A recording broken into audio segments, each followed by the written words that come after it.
Bueno, muchas gracias también por la invitación a participar aquí en un conversatorio al lado del Congreso de Educación y para las Artes. Me interesó mucho la propuesta de poner una obra cerca a esta pregunta, puesto que, bueno, fui docente por 27 años en la Universidad Nacional, en la Universidad de Antioquia, y siempre nos ha motivado y preocupado todo este nacer y desarrollar las posiciones y posturas creativas en el ser humano desde niños y pues nosotros trabajando con los mayores.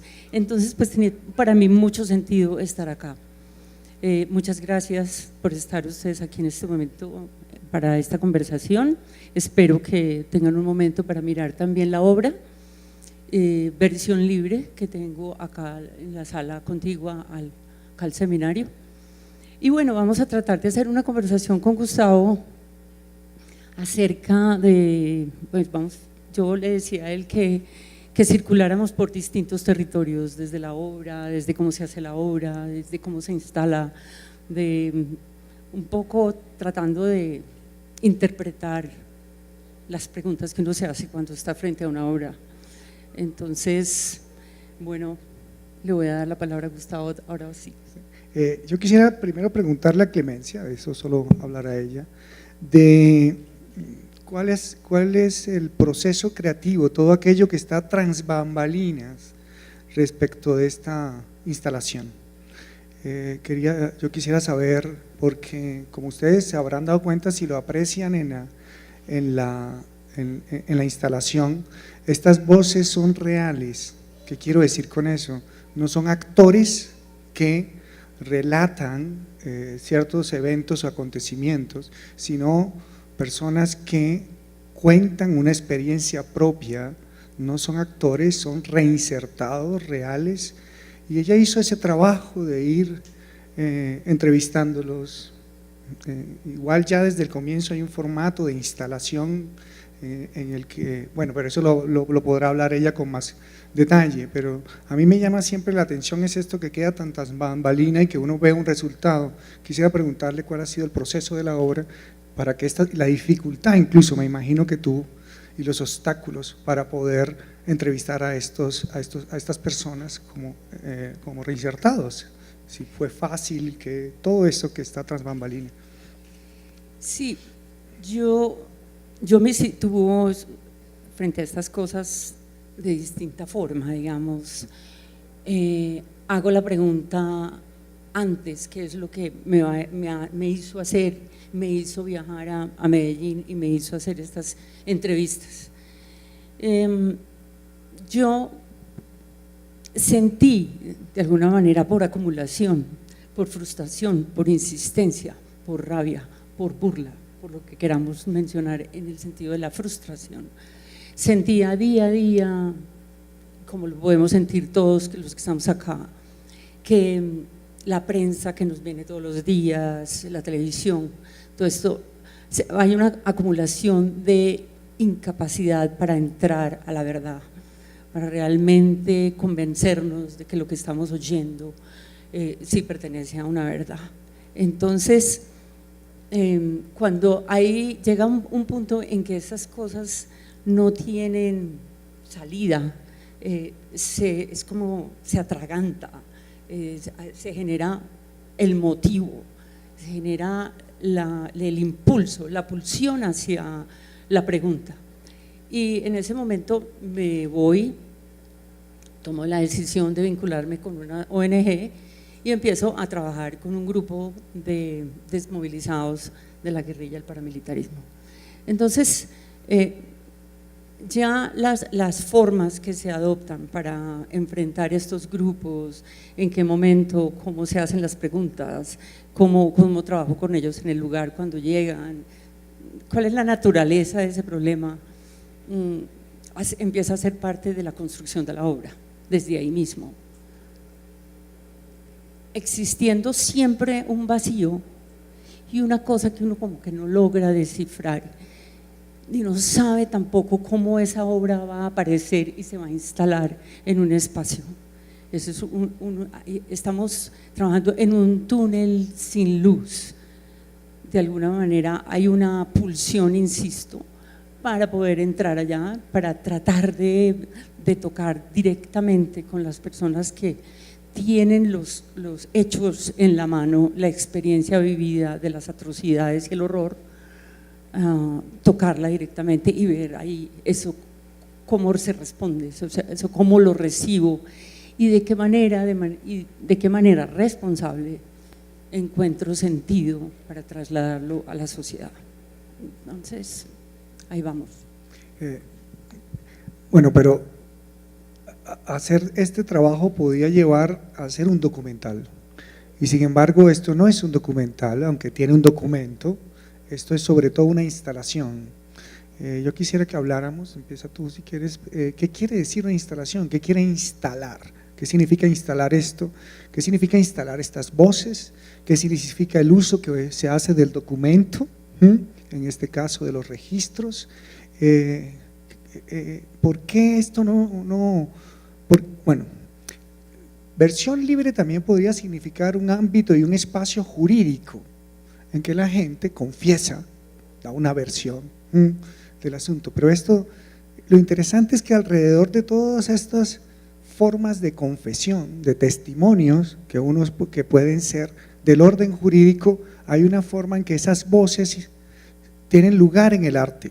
Quisiera saber cómo ve Clemencia la especificidad de que estas voces tengan lugar aquí, alrededor también de estas imágenes y que configuren este espacio. Digamos, esas son decisiones que se toman en el estudio, cuando tengo el material grabado vivo ya aquí de todo lo que sucedió.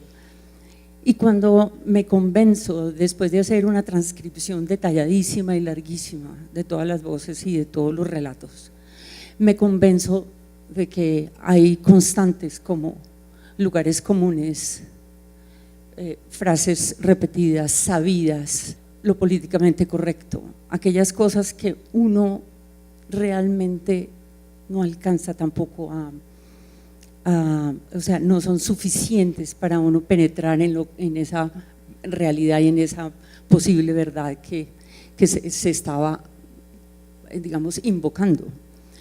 Entonces,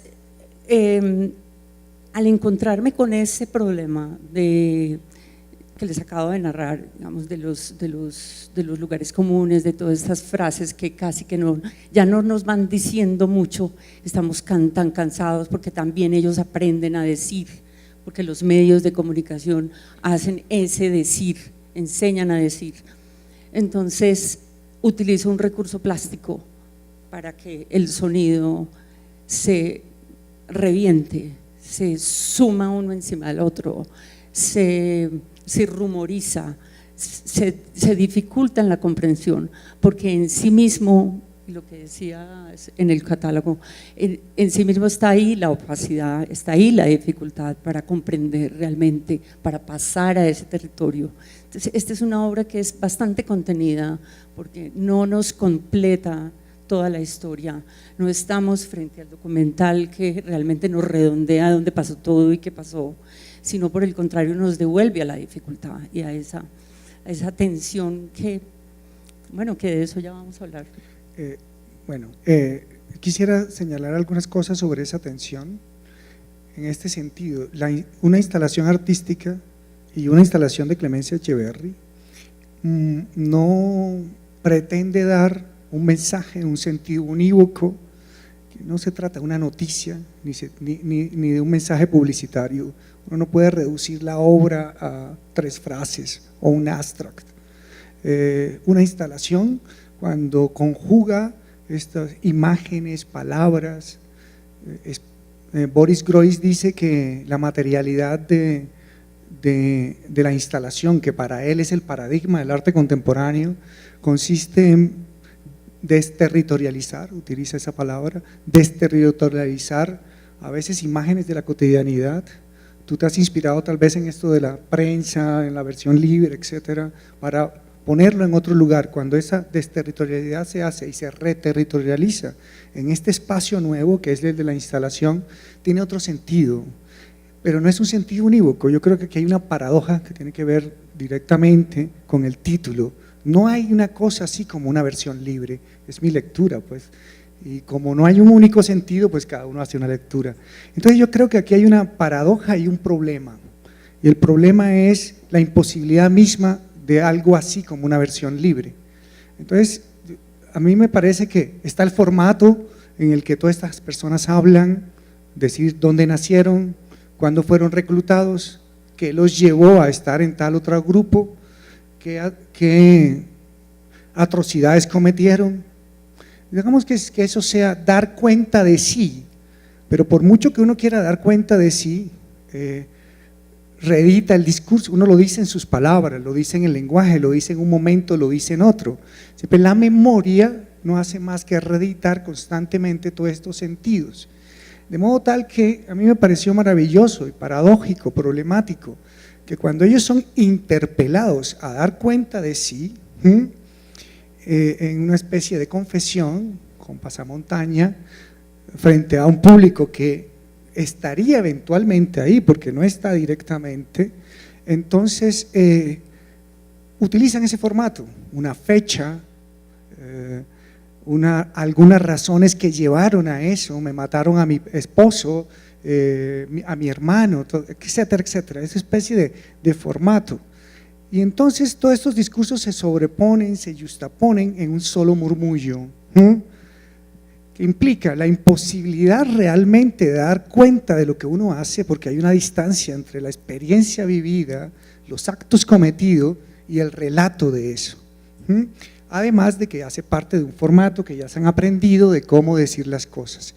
Pero en un determinado momento, que eso es lo que a mí me llama la atención del trabajo también, el lenguaje con toda esta opacidad de la que hemos hablado, sobre este murmullo, se quebranta y algunos de ellos lloran, en algún momento después de breve silencio dicen perdón, perdón, y eso queda ahí dando vueltas. Me parece que ese es el problema, ¿no? A pesar de la imposibilidad de decir, de testimoniar lo intestimoniable, que es el hecho crudo de una verdad, a pesar de la imposibilidad de testimoniar el testimonio, hay un momento en que el lenguaje se quebranta y entonces se pasa de la narración, de la justificación a simplemente perdón, perdón. O en otros momentos una referencia a las hijas, al amor, como si estuvieran ahí, le hablan directamente a las hijas que aman. Es ahí todo, digamos, por muchos formatos que haya, hay una cantidad de voces y modos distintos de hablar, un clamor por el perdón, una descripción, una razón, una justificación, todas estas maneras de hablar, en filosofía decimos situaciones de habla, de enunciación, muchas maneras de hablar se conjugan en todo esto, así como se conjugan en las imágenes que se van difuminando, sobreponiendo. Eso, digamos, de ese lado. También podría decir que entonces uno, el espectador, y no solo como el que ha hecho ¿qué es un catálogo? La experiencia de un espectador. Entonces, como espectador también dije, pero yo también soy interpelado por estas voces, interpelado por alguien que pide perdón. A través de todo ese murmullo en que reconozco que es imposible testimoniar el hecho en sí, todo eso se ha perdido en la memoria y no es más que una construcción de sentido y de múltiples sentidos, pero uno de todas maneras ese perdón, perdón, y a través del murmullo también el espectador es interpelado. ¿Qué lugar ocupo yo aquí, que circulo a través de toda esta instalación? Y hablamos solo de un eje, ¿no? Estamos hablando de las voces. Creo que ahorita hablamos del otro eje, el de la imagen que circula, el del personaje, que yo decía que en esta obra Clemencia Echeverri ha instalado un fantasma. Bueno, pero lo primero que quisiera referirme es a estos que hablan, que emiten voces, que ellos son interpelados a dar cuenta de sí, de lo que hicieron, y que finalmente algunas palabras son de confesión. ¿Y qué es Dale. Me gustaría completar una cosa de la que tú ahí despejaste de manera muy interesante, y es que yo pienso que en todo ese relato hay dos momentos. Uno que es nítido, me parece, cuando te refieres al personaje que pide perdón, es nítido en cuanto que es afectivo, emotivo, propio. Es un momento en el que él se pide perdón, casi pide perdón a su familia. Prácticamente es una cosa tan sentida, tan adolorida, que en esa medida yo despejé el rumor, despejé el ruido que hay en la pieza y dejo que él aparezca, porque realmente aparece toda su sensibilidad, aparece toda su, digamos, sinceridad del perdón, porque en eso yo creo que es muy complicado. Y ahorita estaba yo hablando con Piedad Bonet precisamente sobre ese tema del perdón y del dolor y del peligro que empieza a suceder con los medios de comunicación, donde se empacan maneras, sistemas de hablar y caminos más facilistas para pedir perdón. Pero es que pedir perdón desde adentro, desde el dolor, desde la lágrima, desde esa cosa, eso es lo que me parece que diferencia con los otros discursos que hay. Eso es muy bonito. Yo recordaba, hay un filósofo que me sirvió mucho, recordaba yo a este filósofo Jacques Derrida, cuando tuve la experiencia, presencié la obra de Clemencia, y en dos puntos. Una, lo que él llama efecto de visera. Uno tiene la sensación, uno tiene la idea, cree que debería ser que cuando alguien da cuenta de sí en forma de una confesión o de un testimonio, debería dar la cara. Y hay un dicho popular, ¿no? Es un dicto popular que es de la cara. Pero claro, nosotros sabemos las circunstancias que llevan de seguridad, etcétera, etcétera. Hay la necesidad de la confesión desde adentro, como dice Clemencia, pero no se puede dar la cara. Entonces hay una especie de efecto de visera, dice Derrida, porque no podemos cruzar la mirada con el otro. Incluso si fuera una imagen con rostro, de todas maneras la persona no está ahí y no podemos cruzar la mirada. Pero de todas maneras, si hubiese un rostro, el rostro sería el portavoz. Uno asocia una voz a un rostro. En este caso, hay un efecto de visera, doble lejanía. Es una imagen de alguien que no está ahí, ya es un ausente, un fantasma, y al mismo tiempo no puede dejar ver su rostro. Entonces tenemos una voz que nos pide perdón o que confiesa cierto tipo de cosas, que da cuenta de sí, pero hay esa doble lejanía de ser una imagen y una imagen de un rostro tapado, que solo deja ver los rostros, que permite el pasamontaña. Hay un efecto de pasamontaña y sin embargo es necesario el momento de perdón. Otro momento que me parece a mí importante y que me recordó a Derrida fue cuando él dice: perdonar cosas que son perdonables, bueno, bien. El perro del vecino que orina a mi jardín, etcétera. Perdón realmente en este tipo de cosas es perdonar lo imperdonable. Dice que siempre juego con esas paradojas. Testimoniar lo intestimoniable. En este caso ahora es perdonar lo imperdonable. Lo que nos está pidiendo esa voz que se quebranta y que pide perdón desde adentro, de una experiencia que no puede ni siquiera él mismo nombrar, es perdonar lo imperdonable. Son esas cosas extremas, excesivas, límites, atroces, las que tenemos que perdonar. Y esta obra no dice que hay que perdonar, esta obra pone en juego la paradoja problemática de la exigencia de perdonar lo imperdonable. Creo yo que podría, no sé si quieres. El otro asunto, y por eso digo que hay dos ejes o dos líneas que se entretejen, es el otro fantasma. yo diría esto, el fantasma, ¿qué es un deudo, un muerto para una víctima? Es un fantasma. Entonces, también Derrida, pero también ya Luna en sí, y otra filósofa, una filósofa norteamericana que habla del duelo y de la elaboración del duelo. Muchas veces cuando uno tiene un deudo a alguien que ha muerto en la guerra o que han asesinado, parte del duelo se deviene un asunto político. Yo tengo un amigo, no voy a nombrarlo, que era filósofo, estaba trabajando en filosofía latinoamericana, pero cuando le matan el padre, su elaboración del duelo era que la lucha del otro, del muerto, se convierta en su propia lucha. Entonces, la manera de elaborar el duelo era que la lucha de quien ha sido asesinado se convierta en mi lucha, le da sentido ahora a mi vida. Y de esa manera es un fantasma. Entonces, es como serle fiel al fantasma, a la demanda del fantasma, como si el muerto le demandara a uno algo. Tú que estás ahí vivo, te vas a quedar así, tienes que hacer algo. Pero no solo es la venganza, es cómo hacer para darle sentido a eso y elaborar un duelo. Bien, ese es un tipo de fantasma. Pero hay otro tipo de fantasma, bueno, y este no cesa de volver, es incesante la demanda de quienes han muerto para darle sentido, incluso hoy que estamos, en estos días que se habla de eso, una reconciliación, en fin, afirmar una paz, etcétera.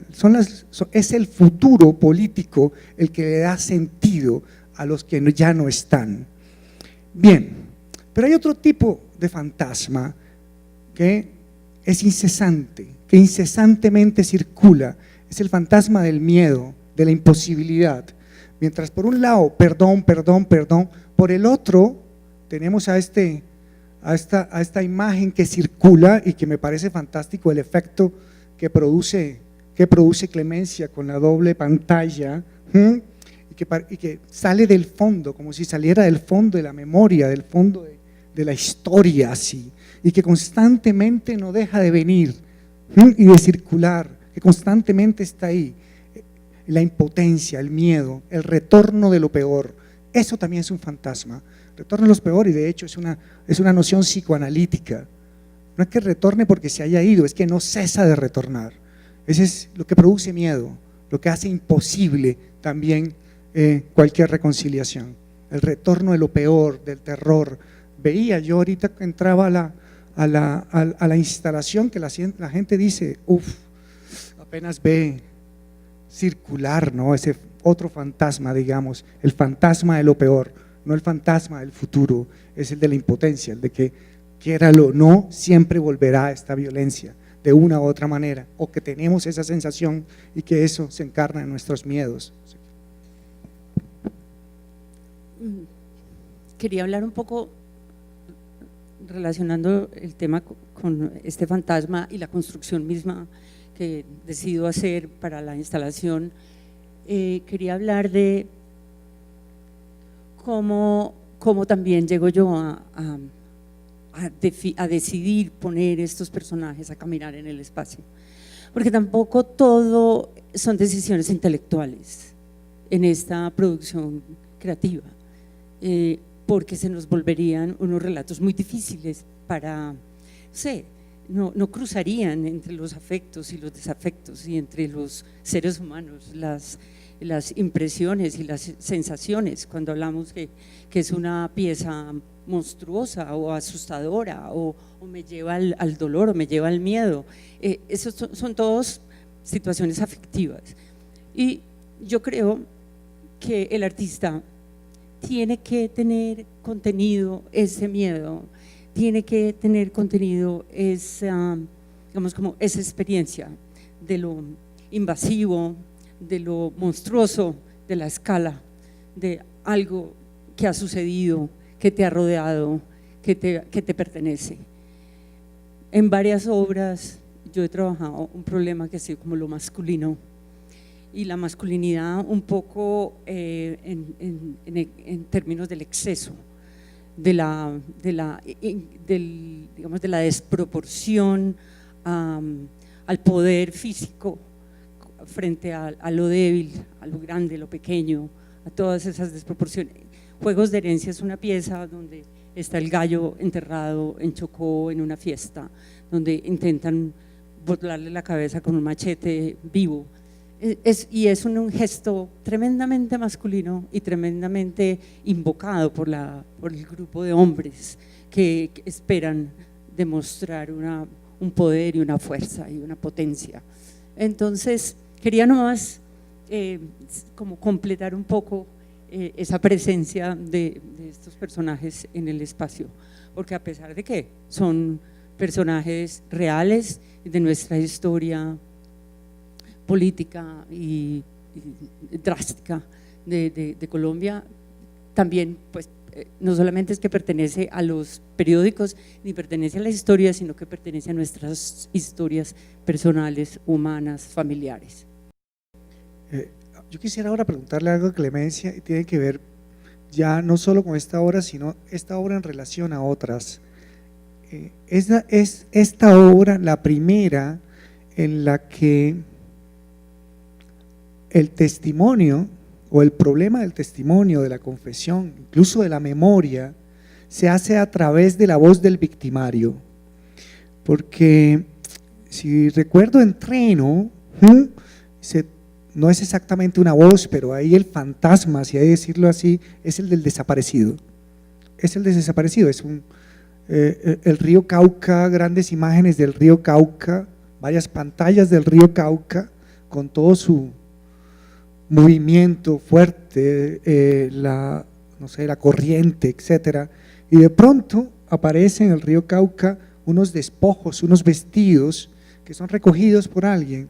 Ese es un fantasma, no está ahí, la persona es un ausente y de hecho solamente es un vestigio, una marca, algo que se ha dejado, ¿no? Entonces, en ese caso yo decía que ese era el fantasma de la víctima, ¿no? Hay voces también de los familiares que lo llaman, ¿no? Y que claman por él, etcétera. Entonces, hay unas obras como Treno, no solo esa, también podría yo hablar de Sacrificio, últimamente hasta de Supervivencias, en el que todo este asunto de la memoria, el ser habitado por otro, ser habitado en la cabeza, en los sentimientos, en las noches, ser habitado por fantasmas. En algunos momentos como en Treno, ese fantasma tiene que ver con el fantasma de la víctima, pero en este caso, en estas declaraciones puntillosas y también en este murmullo se ha tratado del victimario. Yo quisiera que ahora no es la primera vez que eso sucede, en el arte o en la literatura. Siempre hay atormentados, como en Dostoyevsky, Crimen y Castigo, de gente atormentada que pide perdón o que no, pero que son atormentados por algo que han hecho. Incluso Edipo, él no es el culpable, digamos, pero el destino lo ha llevado a matar a su padre y acostarse con su madre, y se saca los ojos, o sale en escena habiéndose sacado los ojos. Es un atormentado.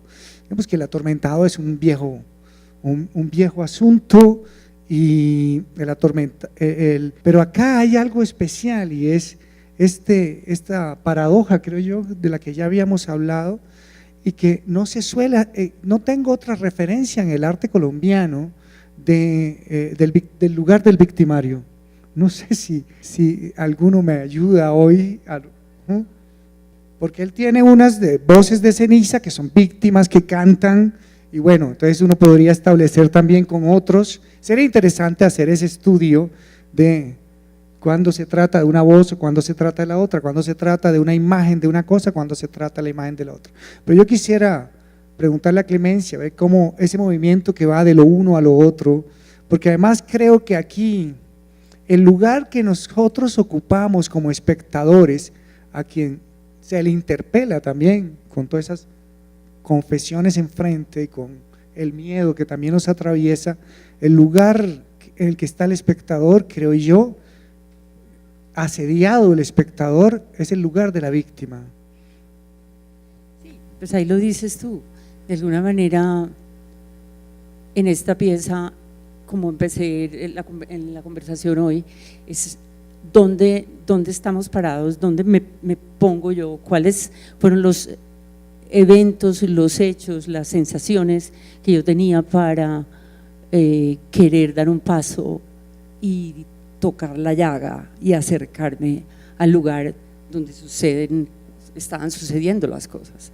O sea, yo también podía estar ahí parada como espectador, como víctima, no me gusta tanto insistir en esa palabra, pero está uno ahí afuera, estamos frente a unos acontecimientos, estamos mediados, y me parece que los medios de comunicación es un tema que hay que tocar seriamente porque es muy complicado lo que pasa ahí. Entonces, saltar ese punto de los medios de comunicación y tocar y traer la voz y los personajes a la presencia directa implica un ejercicio de mover las estructuras, las decisiones a no querer oír, de identificar realmente ese fenómeno, de qué se trata, dónde está puesto y después el artista cómo lo trabaja y cómo lo entrega. Por eso hablaba yo ahorita de la responsabilidad, porque estamos tocando problemas muy serios, muy difíciles, hablar del dolor, hablar de la escasez, hablar del abuso, hablar del victimario, todo esto son problemas muy complejos, muy gruesos y me tomó, no sé, 1 año y medio para desarrollar una pieza de esta naturaleza, porque cada cosa que se decidía, cada frase que se escogía tenía implicaciones realmente serias. Entonces ahí es una postura como la que parecería que quiero que tengan afuera. Tú hablas del afecto y la sensación, y no solo el asunto teórico que está en juego acá. Por supuesto yo insisto más en lo segundo, pero también Clemencia se ha referido al contener las palabras, saber escoger, etcétera, etcétera. Instalar es eso, ¿no? Seleccionar en juego una cosa que solo tiene sentido en tanto está acompañada de otra, bueno, en fin. Pero lo que me quiero referir en este momento es sensación, pero no sensacionalismo. Miedo, sí, esa imagen que va y que no deja de circular es miedo, pero ese miedo tiene enfrente también otras palabras, otras cosas, digamos, tiene sentido solo en relación al resto de la instalación. Y que a veces es un espacio problemático, crítico, paradójico. No es solo producir miedo, eso lo puede hacer cualquier discurso solamente recordándonos las atrocidades, o decir no hay que hacer tal cosa, porque incluso el uso político que hoy se hace del miedo es importante, hoy no, siempre, ¿no? Es decir, la amenaza ha sido parte de una larga historia de la política, amenazar, amedrentar, producir miedo, los discursos hacen eso, pero ese es sensacionalismo en parte, o una mediación, o el miedo ahí se vuelve un instrumento político. En el arte es otra cosa, si es sensacionalismo no, porque está en el mismo lugar que los discursos políticos o que los medios, o el que de los medios en general, no siempre los medios hacen eso, pero digamos que a veces ni siquiera cuando dan una noticia de una atrocidad, de una masacre o de un evento de esta naturaleza, pueden utilizar la misma imagen de archivo, ni siquiera la imagen de algo a lo que ellos se están refiriendo. Hablan de eso y ilustran con una imagen de archivo. Entonces, creo yo que la puesta en juego de la relación entre lenguaje, discurso, información y afecto se da de un modo distinto si son los medios de comunicación, si es la publicidad, incluso si es el discurso político en la arena del debate. En el arte tiene que cuidarse de eso, contener, dice, tener cuidado. Clemencia no es solo cuidadosa en el sentido estético, es decir, que los sonidos estén bien puestos un punto en el otro, que no solo es cuidadosa en la composición de la obra, términos formales, sino responsable. Y responsable incluso en no llevar todo eso a puro sensacionalismo, sino que el miedo tiene su lugar en todo este campo teórico que yo lo veo. Yo digo teórico porque lo resuelvo teóricamente, pero en realidad es una interpelación.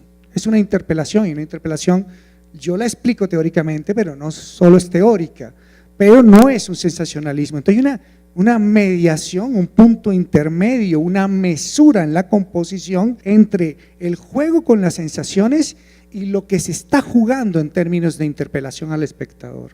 O sea, sí, lo digo desde mi punto de vista. Sí.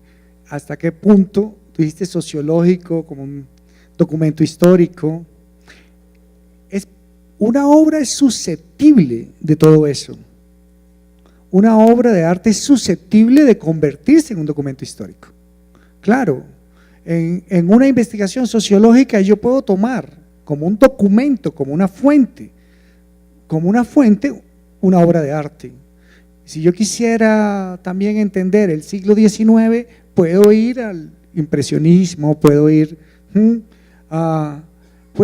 entonces el Renacimiento no solo se entiende por los documentos estrictamente sociales del Renacimiento, sino también se entiende por las obras del Renacimiento.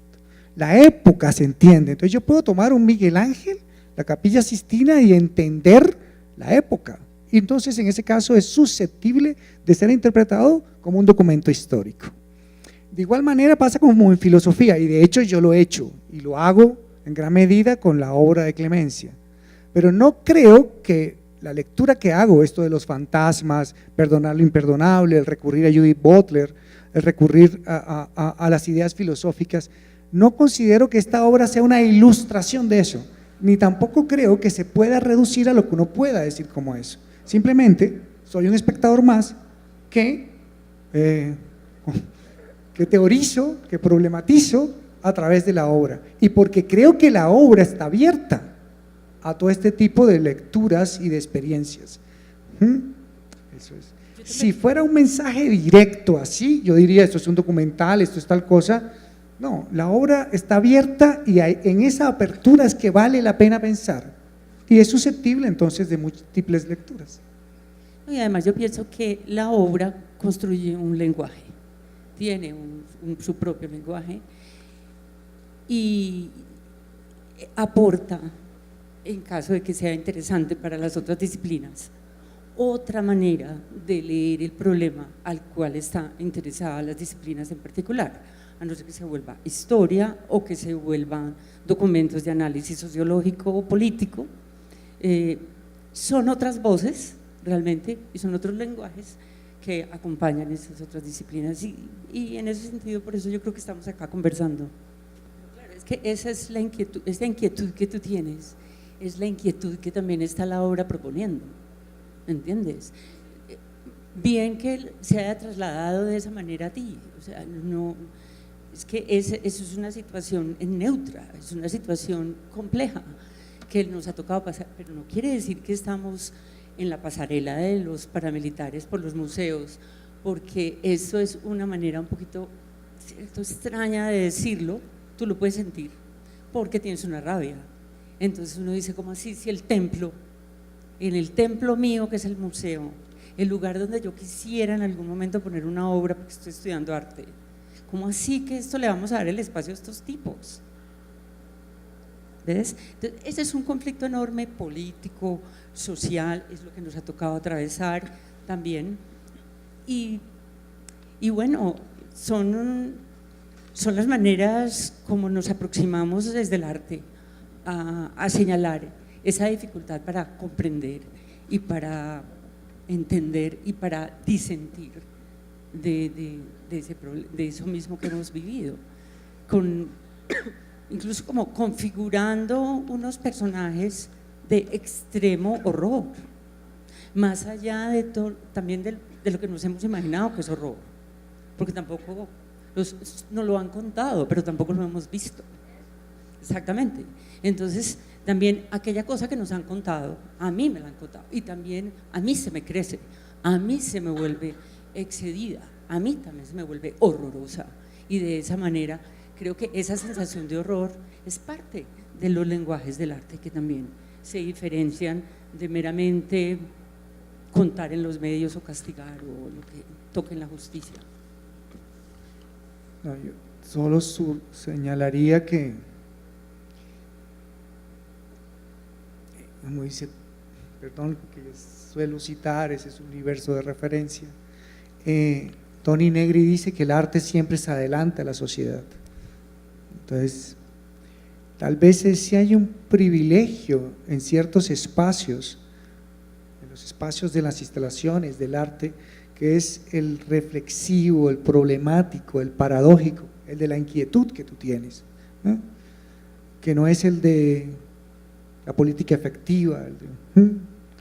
Y entonces, en ese sentido, el lugar que tienen aquí estas voces de estas personas no es la verdad de ellos, es la verdad del arte.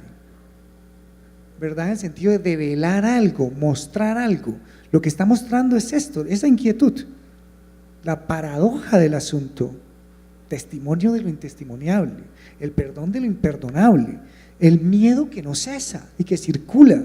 Todo ese juego puesto en la obra es la verdad de la obra, lo que la obra devela, pero no es la verdad del discurso que está ahí puesto.